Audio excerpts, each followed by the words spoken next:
Hello, everyone. It is me, the woman that talks a lot.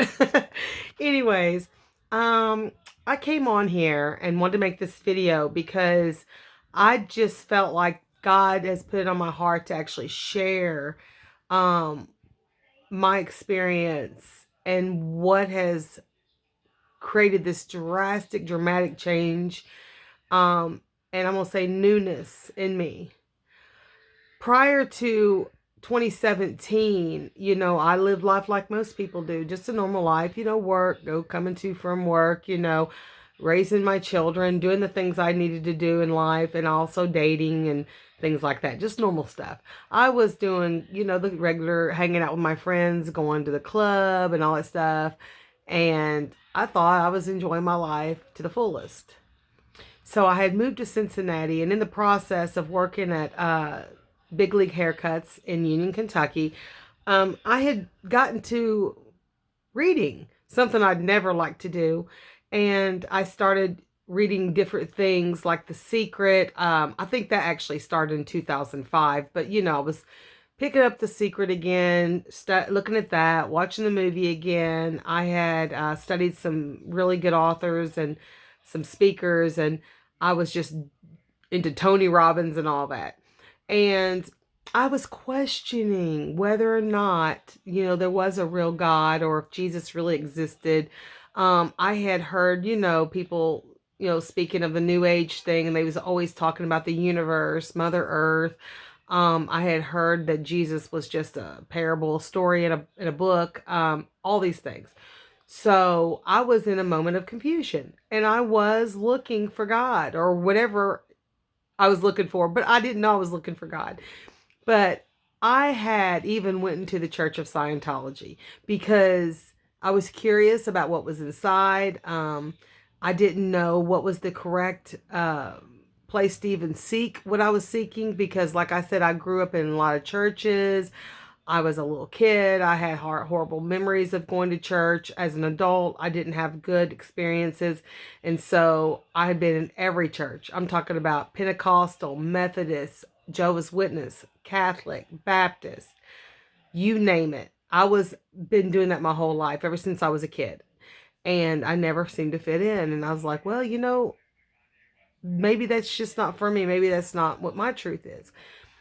So in seeking out what I was looking for, I didn't realize that no matter where I looked, no matter what path I took, if I dived in deep enough and did enough research and reading, I realized it was leading me to God. And I was like curious about that. I was like, wait a minute, all these authors, all these speakers, I'm hearing what they're saying. And in the end, God was showing me in the weirdest ways possible scripture that it was actually him that said it first. So I'm at work minding my own business, and I think I've shared this before, but when my daughter was a baby, I had a dream. I was young, in my 20s, and actually early 20s at that, and I had a dream that I spent time with Jesus. Now, to me, that was just a dream. It wasn't anything more than a dream. It could have been, to me, I didn't pull any significance out of it or nothing. I had spoke to my mother about this dream, and I told her about me. In this dream, me and Jesus was sitting in my living room floor, and we were talking and just spending time together. It was beautiful. And I don't remember what we spoke about. I just knew that his presence was there. I visually saw him from the chest down. I didn't see his face. I did see his hands and his feet. And I did see his robe and his sandals and all that good stuff. And after we got done having our conversation, I know that he stood up to leave, and I was still sitting on the floor. And I was like, please don't leave, and I remember begging him not to leave. At one point, I'd even leaned over onto his feet, and I was embracing them, and I was weeping. And if you know what weeping is, that's a lot heavier than crying. So I'm weeping at his feet, and, he lays his hand on my head. And I remember him telling me that he would return. And that was all he said as he walked out the door and left me there. I woke up from that dream, and my pillow was soaked. And I hope I don't start crying. Hold on. This is really hard for me to do, but I have to do it. So as I laid there in my bed and realized what had just happened, and my pillow was soaking wet with tears. My face was still wet with tears. I remember that when I spent that time with Jesus, he smelled like every flower in creation. I once had told this story to somebody, and they said, how do you know what every flower in creation smells like? Because there's no way you've smelled it. And I'm not talking about the flowers of the earth, because the flowers here are nothing compared to that smell. There's nothing on this earthly realm that could compare to that smell. It was very profound and very vivid, and there's nothing that can duplicate it. So moving forward, I went about my life. I told my mom about the dream, and I moved forward with my life, living my life like everybody lives their life. And I'm working at this hair salon, or the barber shop. It's like a barber shop. And I had still been seeking out what I was seeking, not sure exactly what I was seeking. And I had a customer come in, and he started telling me about a near-death experience he had, because we were on the subject of them.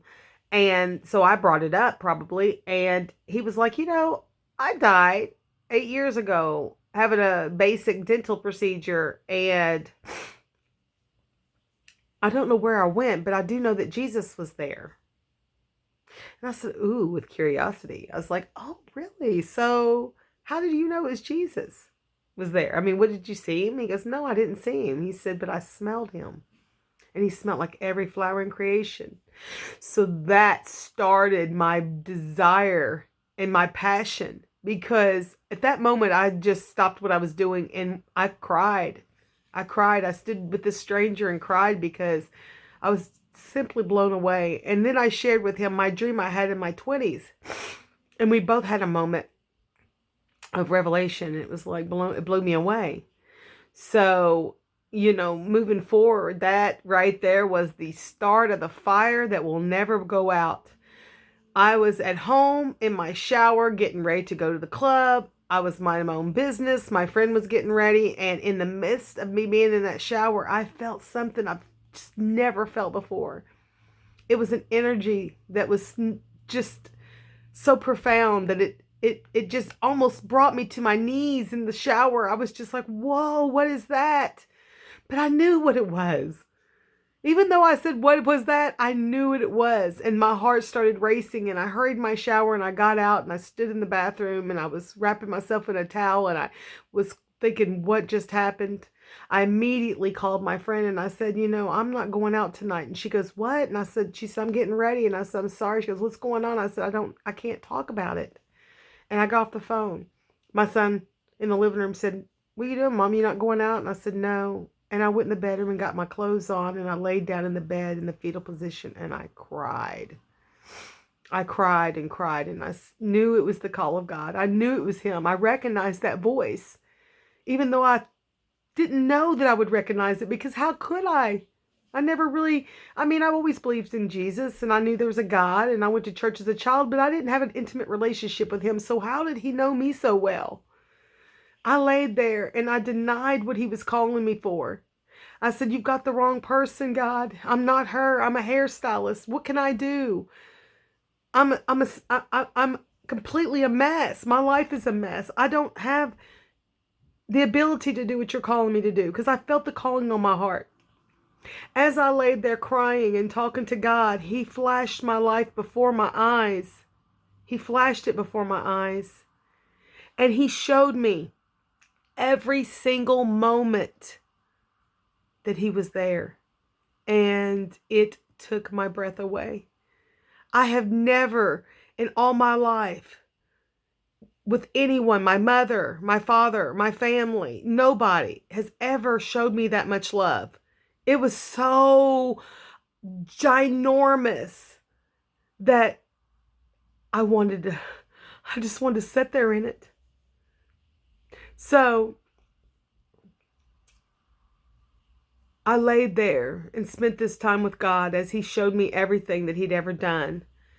And I need to share a couple of those things here with you guys, because if I don't share a lot of it, then you're not going to get the idea. I just want to show you this idea of what He said to me, what He showed me. So He showed me when I was a child and I was 7 years old and my appendix had ruptured. He showed me how He held my hand through everything and He didn't let go. He carried me through that. He showed me the time when I was 8 years old and I almost drowned, and I thought that as I looked out above the water and was swimming with everything I had, and I was taking water in my lungs and everything, I could see the lifeguards and stuff sitting and gossiping and talking with young women and men, and none of them seen me in the water struggling to get to the top. But something pushed me to the top of that water, and I was able to get out of the water myself. But I wasn't alone, because it was God that pushed me to the top. Then He showed me a time when I was driving and I was in an abusive relationship, and I was on my way to work in a tobacco field, and I had been doped up on Benadryl because I had severe allergies, and I fell asleep and I was made to drive, and I dozed off behind the wheel, and I had moved left into almost a path of a semi, and I felt the energy of something pushing on my left shoulder, just pushing the vehicle out of the way of this truck. I felt that. I didn't know what it was, and I didn't even try to describe it. I didn't even talk about it. It just happened. And then I remember the car wrecks I had been in. I remember everything. I just started seeing things, and I seen them as they truly were. I seen the time that I was almost kidnapped by a person who was wanted on a poster in the next town when we was traveling as a child. That this man had approached me while we were all outside sleeping on the ground. This was in the 80s, the early 80s. It might have even been the late 70s. I'm pretty sure it might have been the late 70s. It wasn't even the 80s yet. And we were all at a rest area. We traveled, and I slept on a picnic table, and we all were on the ground and on picnic tables, of just like, it was okay back then. You can't do that today. And I remember this man approaching me, and he's talking to me, and he's asking me questions, and something woke my uncle up, and my uncle's and my dad's friend, and they chased this man away. And then I remembered his face, and I remember seeing him on a poster, and I told my mother, I said, that's that guy. And he was wanted for abduction and questioning and missing children. So here I was, saved again. So there's too many stories for me to cover on this short video, but I'm trying to show you the pattern of how God showed me that He'd never let me go. And I have one more to share, and this is pretty profound. My son was a baby in a car seat, and I was in an abusive relationship, and I had my two of my children with me, and we were staying in a hotel room because we was going to do job applications the next day, and we lived in Kentucky and came to Ohio, and the man I was with was drinking with some guys in another hotel room, and when I went to give him the key, he started calling me names, cussing me out because I wanted to lock the door and go to bed with my children.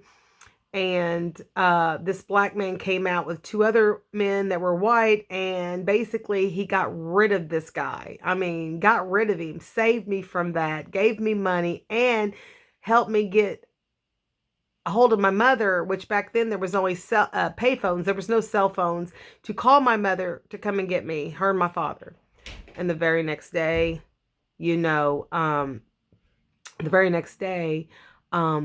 I make it to my mother's, and we have dinner, which was tacos and taco salad. And then we had turned on the TV and watched America's Most Wanted, and this gentleman, and I'm going to say his name, Ricardo Harris, that saved my life. He was on there. And I did find out that he died in Dayton, Ohio prison of unknown reasons. But that is the power I'm talking about. Who could actually say that someone who's on the run from America's Most Wanted actually had them come in and be an angel in their life and save them from a bad situation? That happened. So you got to think about all that. Those little small things, sometimes they add up to big things. And that is the reason why I have never looked back. And God still amazes me to this day with miracles. I have met an angel of God. I know I have. I don't know if he was a fallen angel or what, but I do know he was an angel. And he was really intimate with me for the few minutes that he was alone with me. And the words that he spoke to me, I've never heard before. And it's just, it's something that continues to go on. I had a man when I was in a store one time. I was down on my luck and I was going to go in there and steal something. And he just stops me as I go out the door. It's just a strange old man, you know, shopping, older guy, 70s. And he said, God has not forgotten you and he loves you. And that's exactly what God has done for me. And the reason why I do not look left nor right when it comes to him. And I give him my all because he's always given me his all. And the intimate relationship that I have created with, that I've had with Jesus, and the time I've spent, you know, doing what I'm supposed to do for God has been a beautiful experience. Now, I'm not going to say that I haven't had fits and cried and yelled at me, and I've had arguments with God, even though he didn't argue with me back. But he sat there with me in my pity and in my bull crap. And he was patient for me to, you know how when you throw a temper tantrum and your parent looks at you and says, okay, now are you done? That's what he said. Are you done, Kim? Can we get back to business as usual? Because that didn't get you nowhere. So, when you see me, you know, being an advocate for Jesus and just trying to, you know, show others how important it is to get to know him. It's not because I went to church and got slain in the spirit and became a holy roller. That's not it. It's because I know, like I know, that there is a God and that Jesus loves you and he came and lived and died for you. And when you get that intimate relationship, it's like you see things differently, and you'll notice that miracles happen and God just straightens the path and moves the mountains and parts the seas and all those good things of the Bible. He does that. Out of no way, he will create a way. There's been time where I've been dead, busted, broke, and didn't have 2 cents to rub together. And all of a sudden, I look at my bank account and somehow somebody's deposited some funds. And there's more to it than just the money. It's being highly favored. And knowing that when you're walking, people look at you different. It's not that they see you and that you've improved your appearance. It's because the light of God is within you and Jesus walks with you. And everybody knows the shepherd. Even if you haven't got a relationship with him, he's still standing there. And you do know him. You know his scent. You know the hug, the embrace, because one time in your life you had it. Even though you don't remember that you've had it. You was born with it. So you don't forget that. You don't forget that smell, that smell of Jesus. He smells like the Garden of Creation because that's where he dwells.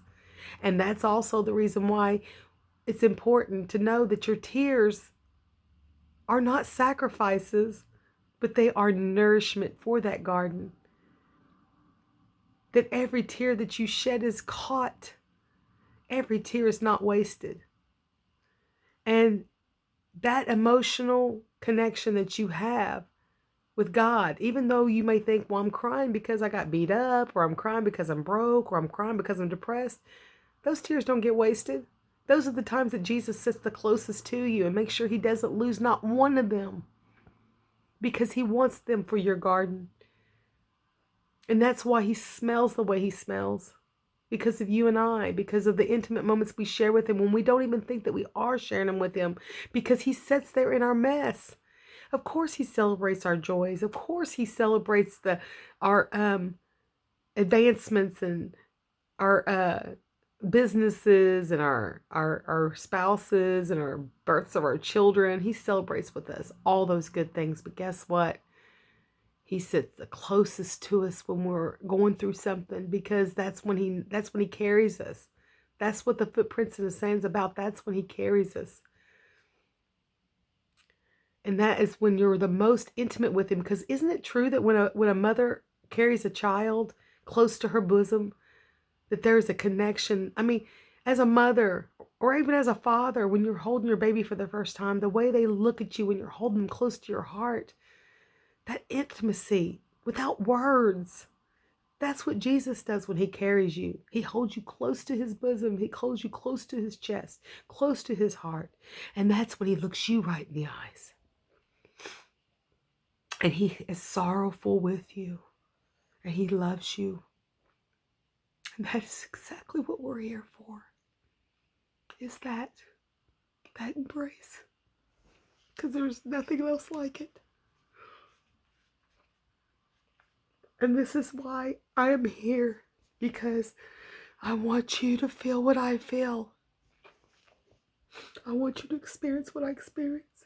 Because you know what? When you feel like I feel and you experience what I've experienced, you look at people differently, you walk differently, you have a whole different idea and meaning. And you will notice that you'll have the short fuse that you used to have will be softened. Your heart will be softened. And you'll be able to handle stress better and situations and people that aren't favorable in your life. You'll be able to handle them better. You know why? Because God instills peace and understanding in your heart. And you realize that people are going to be people. But we don't need to look at the person, but look at the soul and the spirit of that person. And that's my job, and hopefully it's your job to ignite that for them. Help them. Strike that match. Because that's whenever a person gets a burning desire to sit with him every day, because once you've been held by him, you cannot let go of that. You don't want to ever let go of it. And you will fight to keep it. And even in your dry season, when you're not with God or you haven't spent time with Jesus and you think that you've forgotten him, he's not forgotten you. He's been sitting there waiting. He knows we do that. He knows we get distracted. And he still will sit there peacefully and wait. And he knows that eventually you will get tired and look for him and you'll start yearning him. Because once he has entered your heart, he's there to stay. And it's so much quicker to bounce back when you get distracted. It's so much quicker to get back to God, because guess what? You start missing it. Just like a person who goes to the gym and they work out, and they get that habit and they get to where they feel miserable without going to the gym, and then when they go back, they quit and they get busy with life and distracted, maybe a relationship, and they change their eating habits and they get out of the gym and they start feeling crappy, and then they get back in, they're like, whoa, why did I even stop? I've missed it.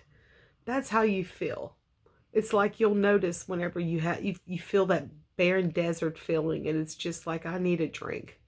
I need a drink. I need some nourishment, God. And that's when you sit down and he's there, ready and waiting. So I'm sorry that this has already been almost a 23-minute video, and I know no one's going to watch this whole thing. It's already too long. Everybody's got ADD, this short attention spans these days. But I just wanted to, people to get a glimpse of why I'm the way I am. Because it's like Jesus, when he came in, God told me, he said, Kim, I drained out every last drip of that old blood.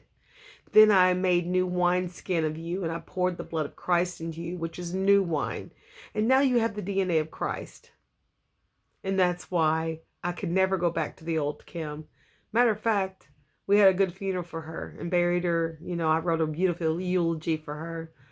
And, those are bones now. But what you see now is living and full of life. And it's all because of Jesus decided to dwell within me. I hope that, those of you who don't have a relationship with Jesus would just, we're not asking you to go and pray for hours. It takes 30 minutes, just 30 minutes of your time. And if you only have a minute, that's fine. God will take that. I give him 30 minutes every morning. But if you only have a minute just to sit down and just ask Jesus to spend some time with you. Just say, Jesus, please come into my life and spend some intimate moments with me. I need you. Please show me. Show me why you sat with me all this time. Show me why you have not turned your back on me, even though I turned my back on you. And he will show you.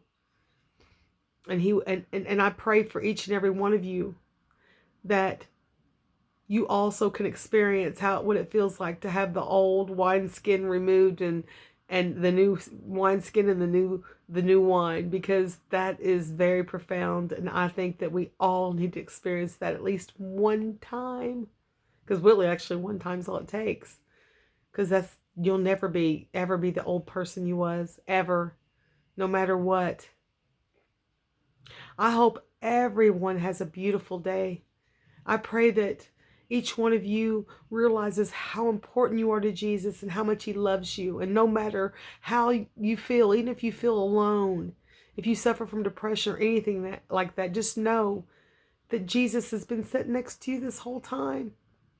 All you got to do is talk to him. Talk to him. Just be intimate. Give him it all. Give him all your mess. Dump it on him. He loves it because he will take that and he'll make beauty of ashes. Again, everybody have a beautiful day. I'm here. If you ever need to talk, I'm on Messenger. Message me and we could call. I mean, you're welcome. I could give you my number. You could call me. We can do it on Messenger, whatever. But if you even want me to pray for you, pray with you, or you have someone else that needs prayer, or you just need someone to talk to, I am here for you all. I'm here, day or night. Everybody be blessed and have a wonderful day.